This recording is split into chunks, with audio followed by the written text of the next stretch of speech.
Hey guys, it is me, Stace. Welcome back to another Friday PIP, which is our Pinterest-inspired project. And today we're making this really fun reverse gatefold card. So it looks like that when it is closed, then opens and stands like that. Really fun little card. Alright, so the first thing you will need is the cardstock for the base. This piece measures 4 1/4 by 11. Same color. This piece measures 2 3/4 by 2 3/4. Then we have our white pieces for the mats. This piece measures 4 by 4. You will need 3 pieces. They all measure 2 1/2 by 4. 2 more pieces. These measure 1 1/8 by 4. And then for the front greeting, this piece is 2 1/2 by 2 1/2. Then we have our paper. You will need 2 of those, or one of those.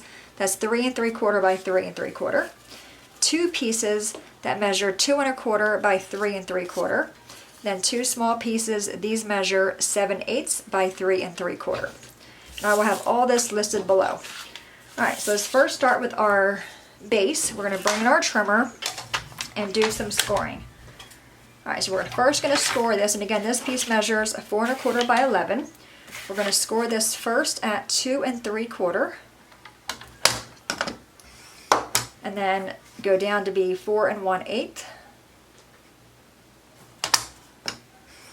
And then again at 6 7/8, and I will have pictures of the eighths if you're using the Cricut trimmer, so you can see where I'm scoring it at. All right, then our last one is going to be 8 1/4.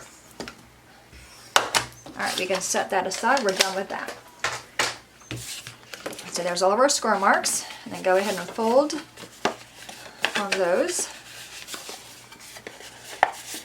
All right, now we're going to take our bone folder and go ahead and crease all those really well.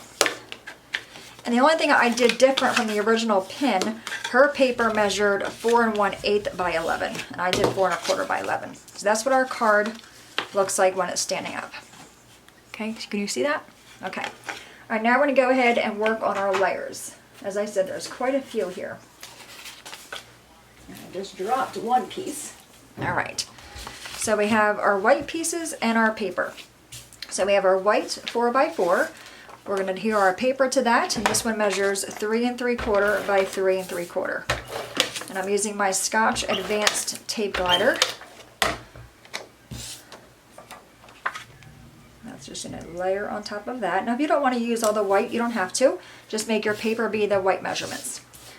Alright, so now we have this one, 2 1/2 by 4. This one is 2 1/4 by 3 3/4. Get that one on there.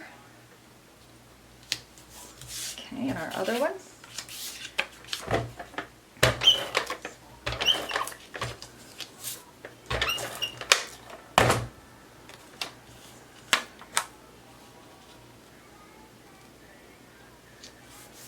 All right, and our smaller pieces here.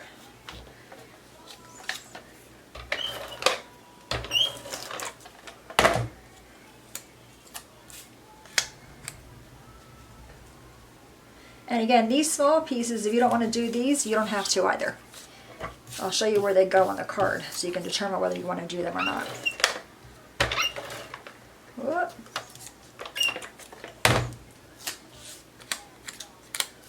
Okay, and this one's going to go on top of this one. Alright, now, let's take our card and we're going to lay it flat. We can see all of our spots. So take our first panel. Going to go in this section right here, and then this panel goes here. So if you don't want to do that, is this part right here. If you don't want to add that, you don't have to. If you're not fond on using the eighth, because this white one is 1 1/8, and then the paper is 7/8. All right, I'm going to flip it over and do this side.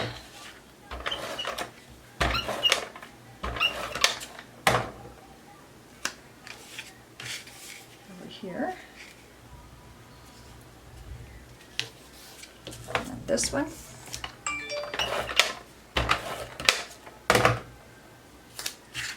and the cardstock I'm using is Stampin' Up's Merlot, and the paper is just paper that I had, but I thought it matched it really, really well. All right, so then we have that. Now you want to put this large piece on top. You only want to put glue where your paper ends.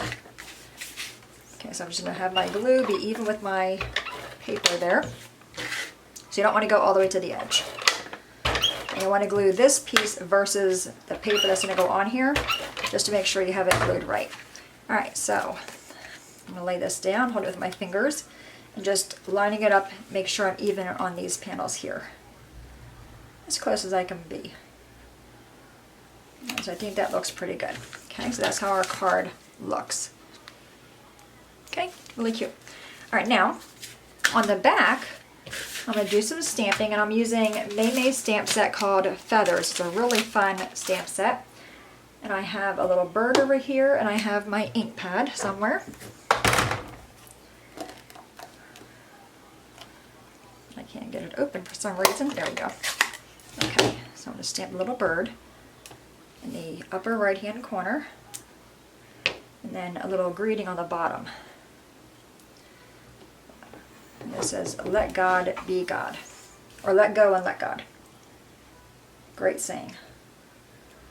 Alright, so there's that. We're going to adhere this one to the back. And this is where you'd write your greeting. And if you have a really large greeting, of course you can add more panels here if you want to. Okay, so there's the back of the card. Then we have the front. All we need to do now is adhere our greeting to the front. So I have this piece and this piece, and here I'm going to be using the large bird. Has been detected near your location. Can you tell it's raining outside? I have both dogs under my desk. Well, I have Hardy under my desk by my feet, and Dinah's right behind me. Alright, I'm going to stamp this one.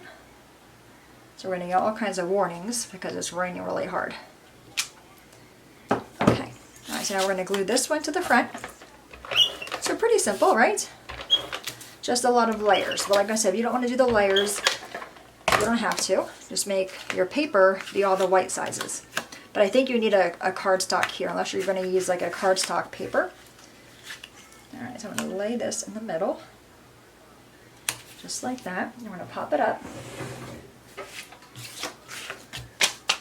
And I'm going to use 5, the 4 corners, and then 1 in the middle. Okay, give all that a squish. Take the backings off and our card's done.